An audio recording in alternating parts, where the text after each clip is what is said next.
in defining things, if you don't begin at the beginning, it's very hard to reach the same conclusion. So I want to start with a subject that everyone should know about, man. Women love men sometimes. Men love men sometimes. And everybody knows about man in general. But I start usually at the beginning. And in so doing, I looked up a little bit about man again, and it simply said that man is an adult male human being. It also said then that a boy is a male child before he becomes a man. And then it was interesting, I found that at one time the word girl really meant boy. Now, that was among what they call Anglo-Saxon people, as they were beginning to define their gender. The word girl actually meant boy at one time.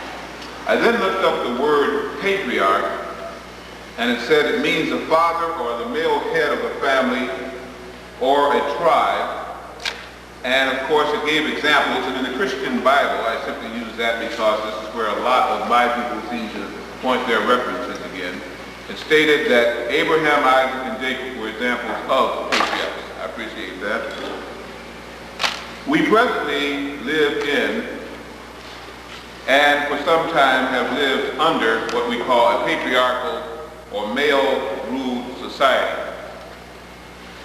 Most of the presidents of the country in which we serve have been male, and most of these things have been run by males.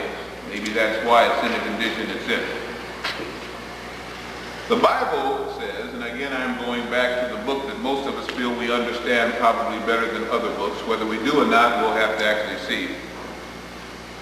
And it says that Adam was the first man, and that the Lord God created what he placed under him, which was called Adam. He said that Adam was put in a seemingly tropical paradise, and because he might become lonely, he made for him other animals, and then finally a helpmeet, who was known as woman. Now, because of this emphasis on man by the Lord God, many religious and also nations, again, throughout this planet, venerate man. They also say that the church has specific interest in the divine right of man because he was said to be the ruler of all things and said to dominate all things that were made for him, put under his jurisdiction. But something's happened in our society. In our world today, there is much debate whether that something is good or that something is bad.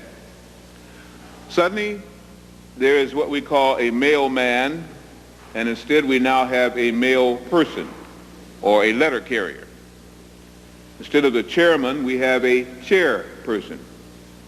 Instead of a congressman, we have a what? A representative, or a congressperson. Mankind is now human being. Policeman is an officer of the law, and so on and so forth it goes. This is so that one gender does not then feel disrespected by the other gender. The male and female supposedly now are equal and therefore have the equal rights which supposedly they had anyway. We have homosexuality and lesbians hitting man below his sexual belt and in fact threatening his very masculinity.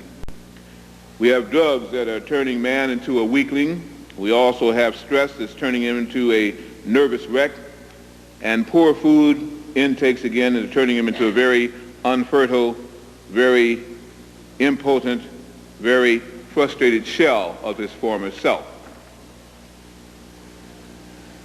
We're finding that man now dies much earlier than woman, that man again seems to get diseases faster than woman, that he's more subject to heart attacks, more subject to ulcers and to diabetes, to hair loss, and again to many of the ravages of old age, which it shows on a man faster than it does now on a woman.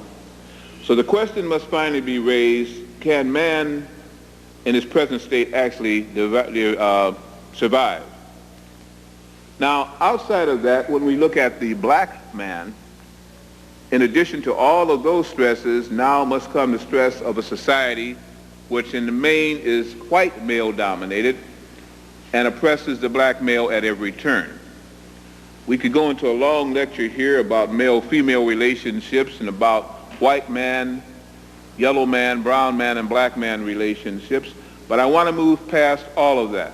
This may come up down the line as we hopefully meet together through the year per se, but I want to go back and take a look at the book and a passage from that book that made man supposedly the dominant creature on earth and what it was said, but I want to look at it from a metaphysical point of view. I want to kind of tear it apart a little bit, maybe being a little bit sacrilegious if necessary, but still trying to keep the text involved to see if we can maybe look at this thing and reach a different conclusion.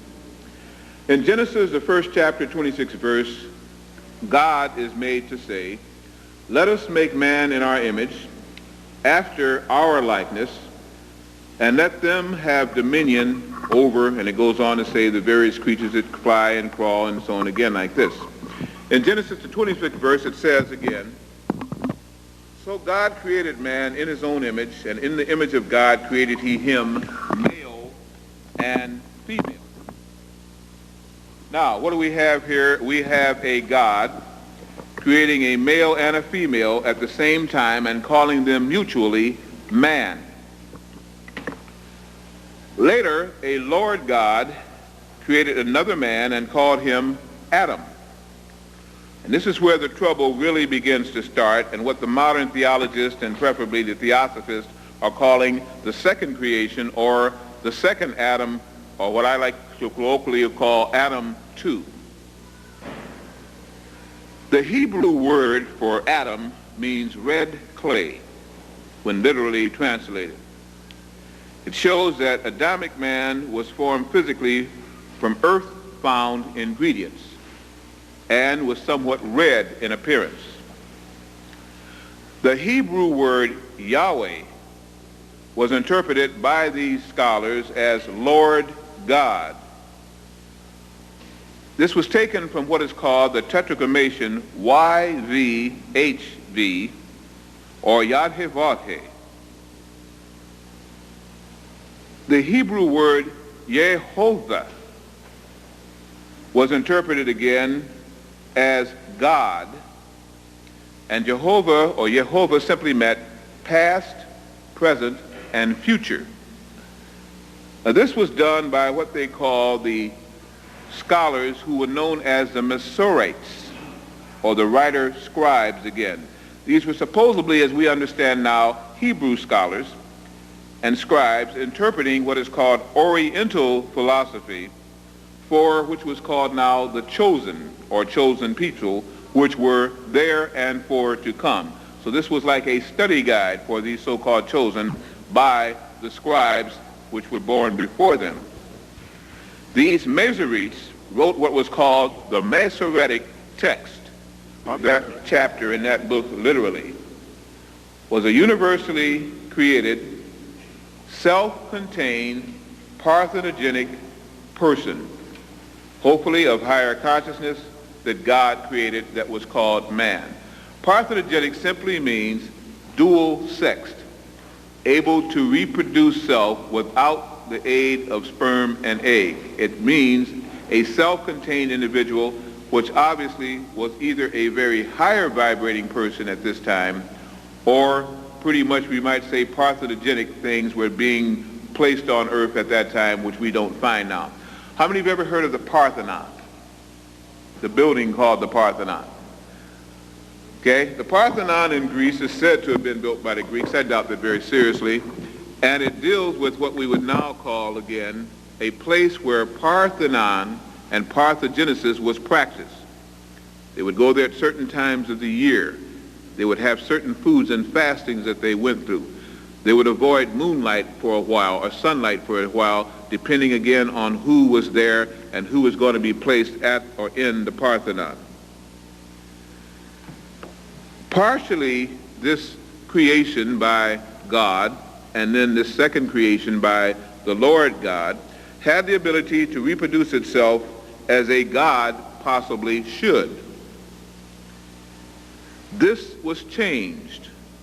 This fallen person now no longer could do this and was polarized, making the divine principle of life separate in two distinct bodies, which under parthenogenesis it had been one body containing both sexual attributes.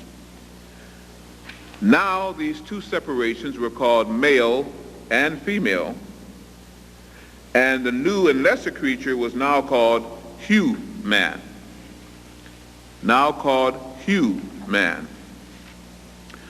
I now quote again, going back to the biblical scholars, in Genesis 1st and 2nd chapter, and it came to pass, this means obviously after some time had passed, when man began to multiply on the face of the earth, and daughters were born unto them, that the sons of God saw the daughters of men, that they were fair, and they took of them wives of all which they chose, and there was born to them mighty men, and there were giants in the earth. Now what do we have here? If there's any logic that can be made out of those phrases in the Bible, obviously a primordial race of people, mainly man, born of God, came in unto men who had produced offsprings that were not like them, and since these sons of God had no women with them, had left their womenfolk home and no women were amongst them, they then went amongst these people that were called created humans, took the women, made love to the women, and there were born to them something that was part man and something that was part God, if you would. It was a different type of an offspring. Since, again, these earth women were different from the sons of God that came in unto them, many of them, in bearing these children, suffered mightily, and also wondered at what kind of creation was now coming out of their womb. It was interesting that seemingly the first production here, as we'll get more into that tomorrow afternoon, were all females. And later on, some males were born, and because they were, shall we say, scarce, they actually had to fight their way into the earth, and they had to fight hard to repropagate their kind. They even had to resort to what was called circumcision. Not making sense yet? It will. It is now found that a male has reproductive organs called phallus or penix, prostate, testes, and scrotum. The female has reproductive organs called clitoris and ovaries, uterus, and womb, and sometimes has been referred to as womb man. We find that the female fallopian tubes, supposed to be named after a guy named Fallopius in 1523, resembles very closely the male vas deferens. And the male prostate gland resembles very much an atrophied or shrunken female womb or uterus. Every male has the rudimentary mammary glands of the female, and at times can actually produce milk, and if necessary, as some of the African tribes were shown to, can even suckle a child, per se. We also find that the what is called bulbourethra glands, for any of you doing in the pre-med or looking up again, per se, if you're nurses or doctors again, that those glands of the male are equal to the larger so-called vestibular glands in woman herself. When we look even further, we begin to see some really way out but interesting things which show that at one time there might have been a throwback here, that everything was not cut and dry as the sexes are now, everybody didn't look alike, and something also went on this planet that they've tried to hide, or seemingly have tried to mix people up in thinking that everybody is the same, and the big difference between male and female is great. It may not be as great as we think. We understand that the prostate gland is something that the male has that the female does not have. I looked up the word prostate, and I find it means literally to stand in front of. To stand in front of, prostate. When I look up the word prostrate, which many people kind of confuse the two. It means to lie flat with the head down. You prostrate yourself on the ground, or genuflect. It has nothing to do with prostate, which means, again, to stand in front of, or something that stands in front of something. We find that the prostate seems to stand in front of the male urethra duct and gland, which is in front of the bladder, and most men have some kind of prostate trouble sometime in their life, usually after 40, some of them before, especially if they're alcoholics or heavy into drugs. The question is, why? And what does this have to do with this separation supposedly of the sexes, and what am I still driving at? Stay with me. It's going to get even more interesting. We find now that in some cases of giganticism and dwarfism, the female clitoris resembles very much the male what? Penis. If you've seen some of these pictures of anomalies, we see the picture supposedly of the freaks of Earth, per se. We find again that the glands are so close together, the organs are so close together, that they almost double in their function. We also know, too, that some men have a large foreskin over their phallic symbols, or penises again, that have to be cut back by medical doctors, or as in Africa, amongst the Ndombis, again, amongst the Hausa people, some of the even Fulani, it is actually done as a ritual of life by groups of males before the child reaches puberty, which is a very harsh thing, and near birth if possible. I'm suggesting to you that the reason why this foreskin grows so much, and the reason why these old Hebrews went through such trouble to give circumcision, was because at one time on earth, since the males had a very hard time making it into life as males, as we'll find out, all original zygotes are females and have to change to males, or there would be no males on earth. We find that this is simply, again, the covering, like it would be over the clitoris, that has produced itself in males itself, and especially some time ago, it had to constantly be cut back or it would cease to grow and try to cover the penis. It would begin to grow to such an extent that it seemed again like a deformity. It shows again that nature actually fought against man's entrance on earth, and his reproduction was almost nil. All he could do would be to find, if he was one of the ones that was successful in coming into life, he tried to maintain his own sexuality through a lot of difficulty. A whole rite had to be performed to continue to circumcise those males that were strong enough to make entrance to the earth plane. We also find that the rib cage of man and female is different. We find again that the rib cage, of course, encases the lungs, and that the lungs usually in a male are larger than those of a female. The lungs do this one thing in the main. They exchange oxygen and give up carbon dioxide and all of the different poisons in the body, and allow the body to breathe. By the capacity of the lungs and the quality of the oxygen being osmosed into the blood, do you have the individual growing either stronger or weaker, more psychic or less psychic. So the lungs have a large part to do with the quality of life and the kind of energy that flows through the male or the female. Since this is a man lecture, we're going to say simply this: the energy that is exchanged from the blood that gives us life, which we call oxygen, at one time was very, very strong. The energy was such that the brain cells actually almost vibrated from the kind of pure oxygen that was on earth, and it was coming into man himself.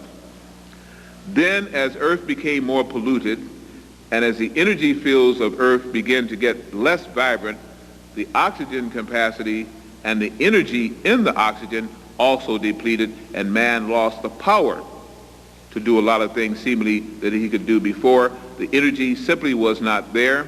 The energy was not in the corpuscles of the red blood cells. The energy was not in the oxygen, and the oxygen began to be weaker, and therefore man began to be weaker as a consequence. Most men who are from the sons of God, that paraphrased again in the Bible, have a very interesting gland that science does not talk about, that the physiologists do not talk about. Some men have discovered it, others have not. Some sciences have taught man to use this gland, but very few Western sciences even deal with it anymore. Some of you may already know. Some of you may not know, and some of you may learn something a little bit different tonight. If the men in the audience that I see here, without hurting yourself, will simply take the top or the tip of your tongue and try to put it up near the roof of your mouth. Now, the females can do it too, but you're not going to find there what the men will find there. You will find, first of all, a very ticklish little area. It's a little mantle with little ridges. It's very sensitive. And then a pithy area near the back of the mouth. Now, some of you will notice that that pithy area can do strange things. If you eat too fast and you get a pea or a corn or something like that, it can actually come up through that pithy area and wind up coming up out of your nose or actually stop up your windpipe. How many have ever found things that go the wrong way? Oh, come on, I know some of you, everybody's gone through that one. All right, be honest with me here. It's a small group. Come on. Now, that means that there is a connecting passageway there. And it can either go down, and hopefully the esophagus closes as it goes down the trachea per se again and goes down into the digestive system. But every once in a while it goes the wrong way, and we can see that there's another interconnecting passage there. Well, just ahead of that pithy center, you will find a little mound or a ridge, and right up underneath it there is a little crevice or opening or hole in the roof of your mouth. Now take your time and kind of explore. First you get to the little ticklish area, the mantle, but between that area and that you'll see a little mound, and you may feel a little depression. In some cases it's never been used, it's pretty almost completely closed, and others are still kind of open. Just the men now, they say the females, you're blessed or you're cursed, I don't know which, you don't have that. Now with the men, how many have found that little mound, or how many already knew it was there in the first place? Let me just see your hands. Just one person, 2, 3, 4. How many ever can find the little depression or maybe even an open hole that's there? Can't see for this big light on me here. Okay, no one at all. One person. 2 people. Well, have some fun with your own body this evening. When you go home, check that out, that little mound. Underneath, check and see the little opening or depression that's there, and understand that all men on earth do not have that. Some men on earth do have it. Very few, if any, women have it at all. It is one of the things that mark the separation of the sexes. And a lot of double talk has been made about that hill, that mount, that depression, and that tunnel that leads up into the skull directly from the mouth. This is why many sons of God who take in a lot of cow products and mucus-making products wonder why in the world they suffer so greatly while others eat all kind of cow products and don't. That is one of the reasons that your doctors and scientists do not tell you. Because if enough things get in that passageway, it will begin to hurt. It will also begin to stop you up, and you'll get one of the biggest head colds you've ever seen in your life. It is not coming from just mucus that's taken into the system. It's coming from that little drainage that goes down that passageway, especially from the sons of God. That passageway was to be kept open. And a lot of instructions have gone about, a lot of edifices, a lot of buildings and huge monuments have been built to that one miracle that was left as a sign for the sons of God, so they would know who they were and also know what they should do to ascend. Many of the Oriental masters who took the ancient teachings understood this and worked with it in various forms of Chinese, Japanese, and Oriental arts. Many of the Africans, I guess, also with the Zulu and with the Hausa people, and against, of course, the famous Yoruba people. The Yoruba also knew and taught of this science.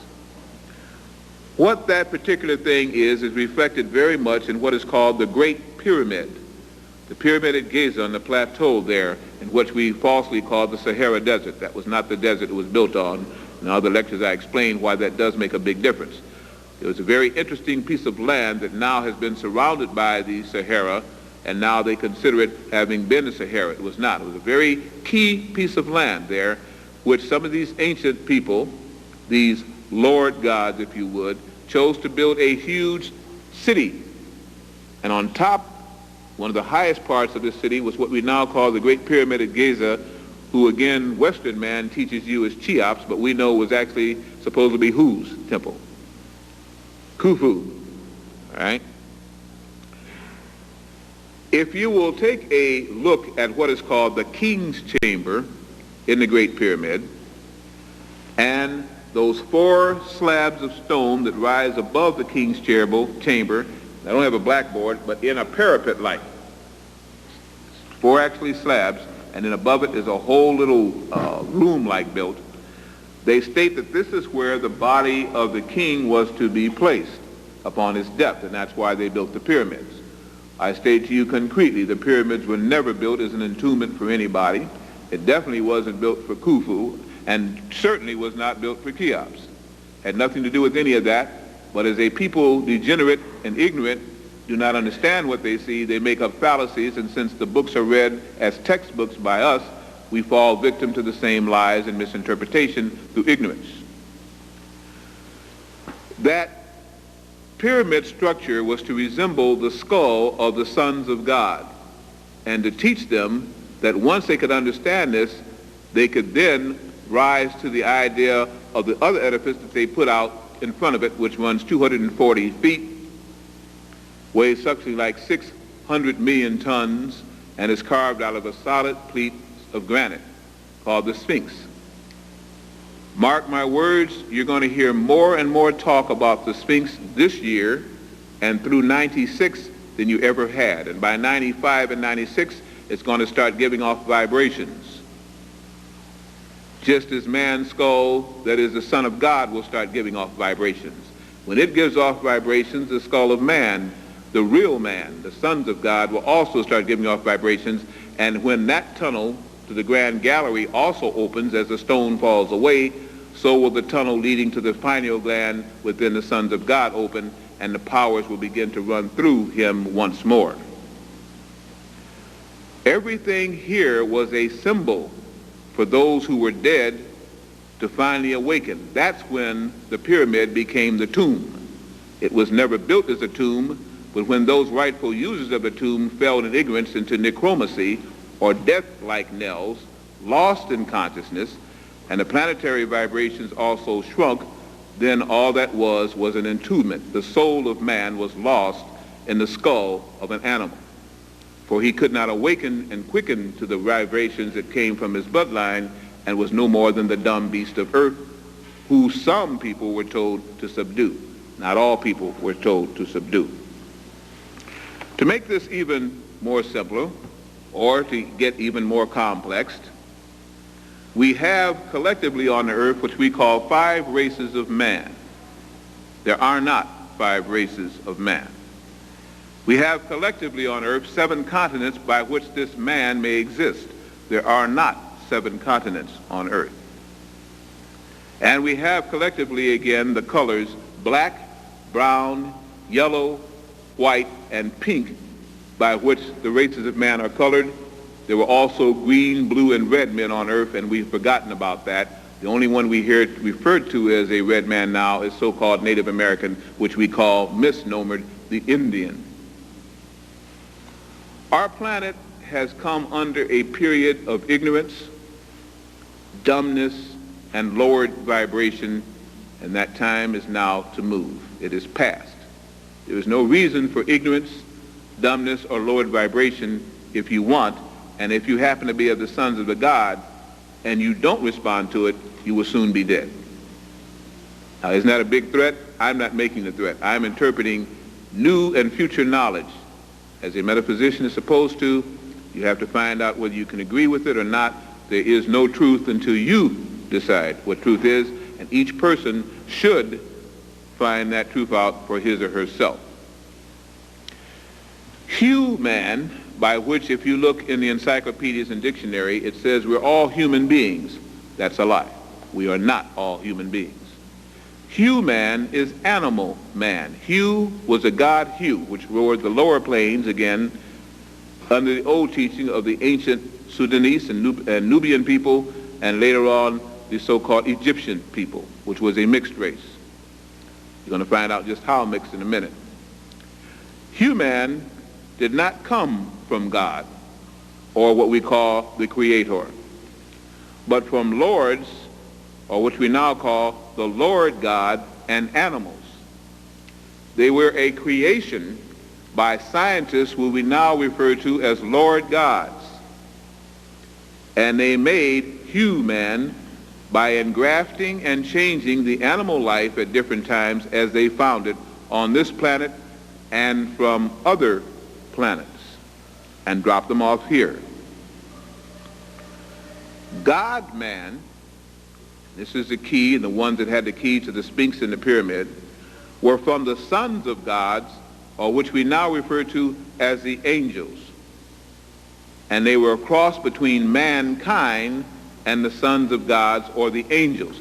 Understand this, in fundamentalist teachings, angels are those spirits who represent the Most High and who fly around with wings and live whether it's in Herod or some of the lower heavens and do the biddings of God himself. That is a fundamentalist interpretation. I do not decry a religion. I do not argue religion. I say that is only one interpretation of an angel.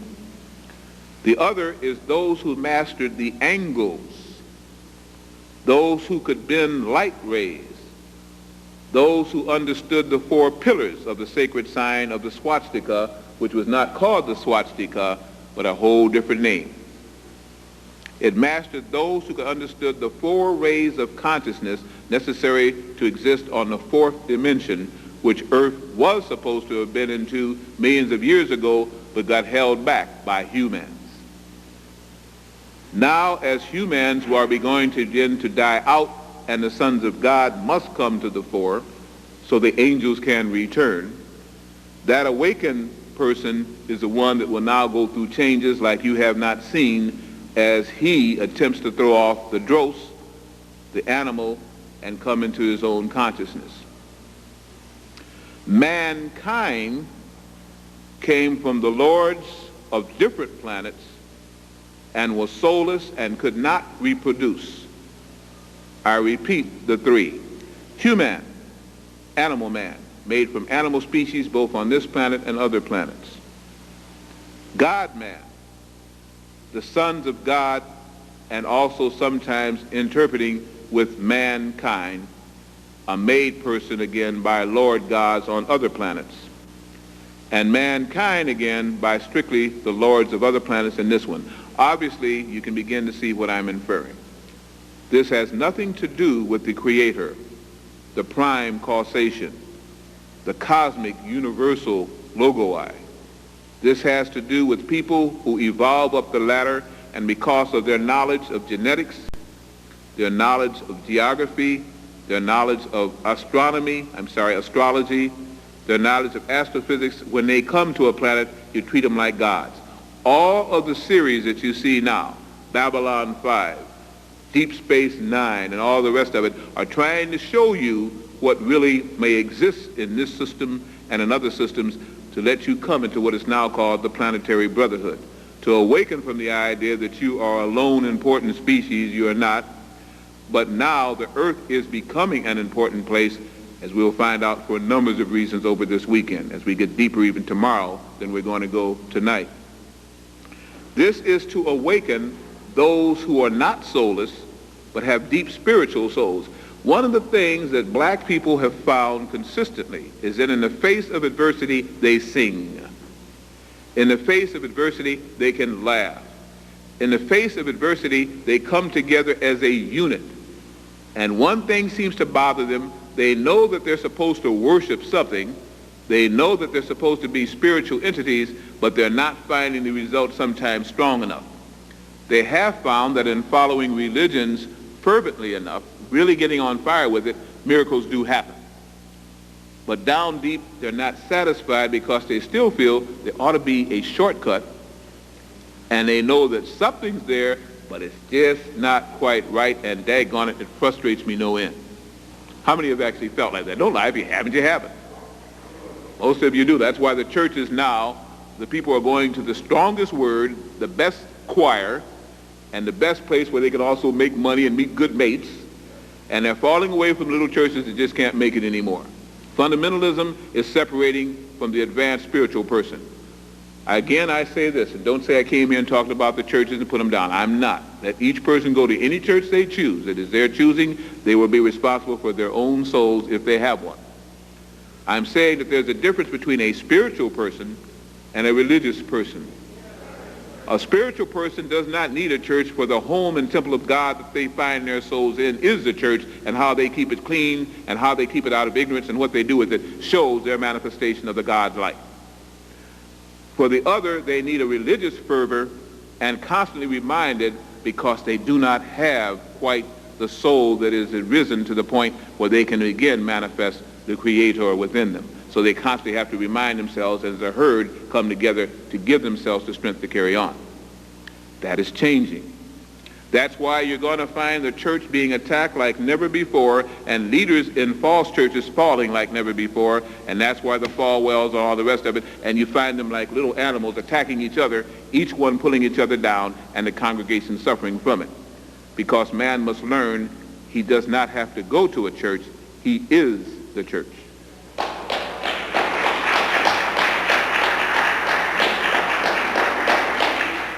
The temple of the living God is not just a folklore or a little thing that is said. The skull that you have, when properly understood, is a temple. It is so full of potential power and glandular interest there that the best way that the ancients could show it was to build a pyramid and say that that is the skull of man, and then show him the difference between the Sphinx and the others that walk the life. Why is it you think that when Napoleon and the Grenadiers came out onto the Giza Plateau and they saw the Sphinx looking negroid in all of its glory, they went crazy and blew the nose off by sending 19 shot rounds into the nose, and then coming back and climbing it and pickaxing at the nose, and now they act like they don't know what the Sphinx used to look like. Why they don't, I don't know. They drew pictures of it and they saw what it looked like. It was a negroid looking person looking outward, eastward. And it showed again that in front of this big pyramid, they put this skull and this animal. 3 of the secrets of this pyramid, and there's 7 secrets of the pyramid. 3 of them is that the head of the man on the Sphinx and the body of the animal simply shows that, if you notice, there's wings on the Sphinx, there's scales on the Sphinx, there was a tail on the Sphinx, there were claws and hooves. It shows that everything that moved, crawled, or flew on earth was subjugated or was dominated by the chief creature of earth, the Son of God, the man's head. But everything on that man's body of the Sphinx needs those other things to survive, until which time its consciousness rises enough and can outgrow them. It can eat fish. It can eat anything that moves and crawls, snails and everything else. It can breathe in air and live very well on that air if you would. I appreciate that very much. And live on that air if you would. It can do more things by adapting under different vibrations. It can consume everything on earth and live on it, even to the herbs and the berries, if it goes up that far. Once this is understood, then you understand again that it was that the animal portion of man was located in what is called the primal urge, the lower chakra, the animal brain, which is located just below the navel and connected to one of the units of the spine. Now, what am I talking about, the animal brain? You've only got one brain. It's got its different lobes, its 2 hemispheres, and we all have studied it. That's not the only brain you have at all. What they say is wherever you have neurons, you have the capability of thinking and relaying energy. Neuron centers in the brain are connected to what they call glia cells. Glia cells are connected to what they call axons. Axons are connected to dendrite, and dendrite stems are like conjunction boxes, or what they want to call the junction boxes for electricity. They run from one neuron center to the other. All that simply means is you have a place like a computer that can think and process thoughts. Then it has a coaxial cable that gives it the energy, depending on what kind of energy comes through there, the computer generates more energy. The neuron center can generate more thought. Then, based on how many programs you have in that neuron center, how many programs you have for the computer can be smarter or dumber. And then once it kicks in, it's joined, just like with the cable, to other computers or other neuron centers. So the whole key is this. The neuron, wherever it is found, is capable of generating or processing thought. That's all you have to know. And if you doubt me, go look up in your physiology books tonight, come out tomorrow, and we'll talk about it. If you understand and agree with me, let us move on. Anywhere you have a neuron that is linked to other neurons or to the spine or to nerve centers, that means that neuron can function. What is a neuron supposed to do? Generate and process thoughts, coming and going. You have a collection of neurons up and down your spine and in certain pockets throughout the body, one of which is what is called the solar plexus. And just a little bit below it, above the spleen and above the navel, you will have a neuron center. That, I claim, is your animal brain location. That is why in the Oriental philosophy, in the Yoruba philosophy, even amongst the ancient Zulus, concentration upon the solar plexus with energies coming in either from the moon or the sun will turn a person more like into an animal than before. You can act like an animal and still be human because you are an animal person. Most of your ideas of survival, hunger, fear, fighting, come generated from that selection of neurons at the solar plexus. They do not come from that up here in the skull. In fact, you will find when you get really uptight, what does it say? My stomach got in knots, I couldn't talk, I just felt pain here and I was all uptight.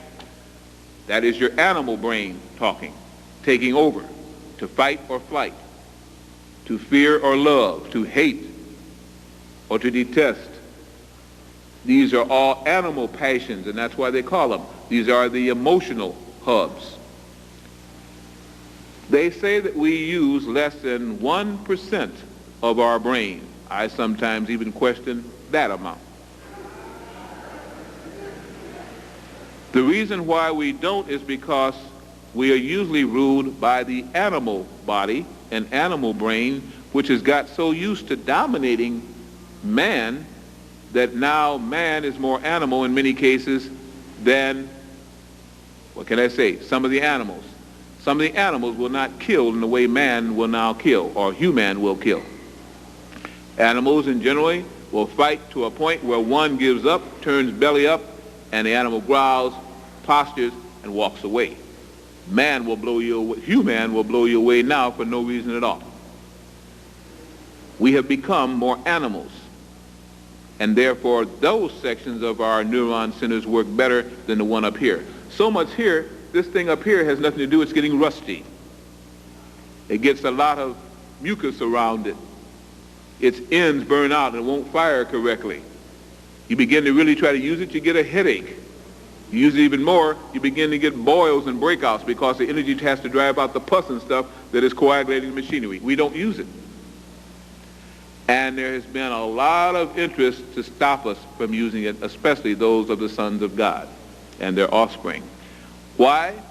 Because mankind and human was taught by mankind that if ever the sons of God would awaken to the power of using the upper brain power, they would become so devastating, so frighteningly auspicious that everything on earth would tremble at the power of this latent God and giant now asleep.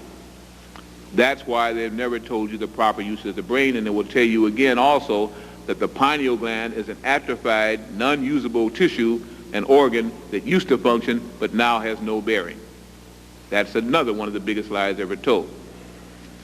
The pineal gland generates melanin and melatonin. It works best between the hours of 11 at night and 2 in the morning, when most of you should be asleep or in total darkness. It does not like light during the time it is regenerating. And that is also when most of the sons of God will find that 3 days out of the month, or either in the evening or daytime, you have to find out whether you are a solar being or a moon frequency being. know you don't know what I mean yet. Keep coming and we'll talk. That means at that time, the hole at the roof of your mouth will begin to let out air. It will begin to generate a little bubbling sound.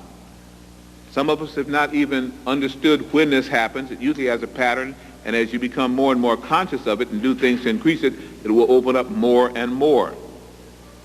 How many of you, now don't lie about it, share with me, I'd like to see again the consciousness here.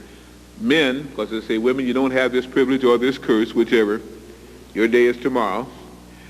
Men have found that sometimes they seem to feel air or bubbling at the roof of their mouth in the area I just had you to try and trace with your tongue. How many have noticed it sometimes active, but you never knew when it was? Just 2, 3, 4, some of you are thinking about it. And you often say, boy, what was that? And it sounds like a little bubbling sound. Sometimes it might even go on for 30 seconds, which is very frightening. You say, what the heck was that? That is our king's chamber and the grand gallery leading to that, sorry about that, leading to that passageway, trying to again work, trying to energize itself. Something you did kicked it in a little bit. I state through meditation, I state through honoring the pineal gland by sleeping during those hours. You don't even have to sleep much past that if you can get good sleep during that time. It will increase the degree and vibration of the melatonin that you have in your body, increase your psychic power, so-called, your sense of ESP, and your health will increase. Once more, as when the sons of God came here and committed the atrocity that lowered the potential of man, and yet it was a blessing because it gave a seed and a spark to mankind that he could never have had otherwise. So it was both a curse and a benefit. When they came here, our planet was surrounded by a magnetic field. That magnetic field cloaked out gamma rays and other what they call cosmic rays from coming into our planet and disrupting the life progression that was on the surface of our planet.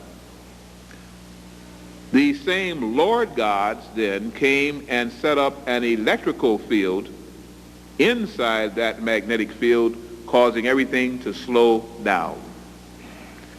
Now they refer to it as Earth's electromagnetic field, or simply the Van Allen radiation belt. It is full of negative radiation, just like an atomic bomb or Chernobyl was full of negative radiation, which is harmful to grazing consciousness, to getting in the higher vibrations once more into our Earth.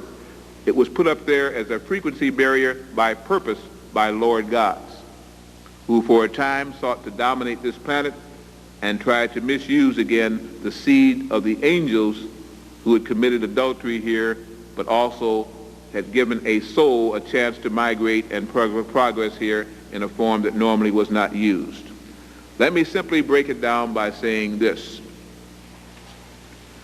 For close to 5 million years, the sons of God have degenerated on this planet. Their souls have come and gone in bodies, never opening up to what and who they really were, only from time to time getting a little light into what they potentially were supposed to be. Once they were not able to call on directly the universal cosmic creator, they had to then accept false gods and false teachings by mankind who was put upon the earth later on by others to keep this Son of God in control. From greatness and grandeur, having the bloodline of the angels, they also had the higher frequency body potential of the angels. But now it was locked in an animal body and could only escape between the hours of 11 and 2 in the morning, when the pineal gland could kick in and they could come out of these false bodies and become what they really were. That's why people who dream in black and white are on the verge of ascending. People who dream in color and remember the dreams and have dreams that come in threes are prophets. And as it moves up again, they can begin to awaken and come outside of your body, look down upon your body, and see that you are more than the body, because you never were human. You were simply encased in human and locked in by the frequency barrier, and you didn't know who you were. Trapped on a planet who you didn't even come from, or only here for a lesson, the lesson has got to go on and on and on infinitum Well, even the planet is getting tired of that now and is changing the frequency. What we are about the business now is awakening. As you watch the stars, you will see, and if some of you are very much into celestial mechanics, into astrology or astronomy, you will find that the constellations are not in the proximity that they were even back in 1975. They have been displaced. You will find that due to what is called the progression of the equinoxes, even the signs by which you think you were born under no longer are the signs that rule you. They are not your natal ruling signs because they have now changed 30 degrees.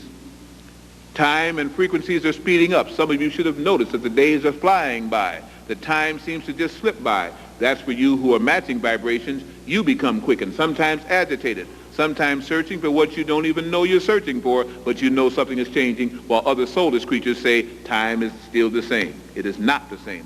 Time is frequencying upward. It's speeding up. You must also speed up, and to do so, you must awaken those glands that can cause your body to keep up with your soul.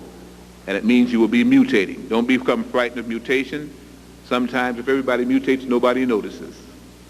The first mutation will be of the soul progression, and your neuron centers will begin to clean up their act. That's why head colds will be the rule.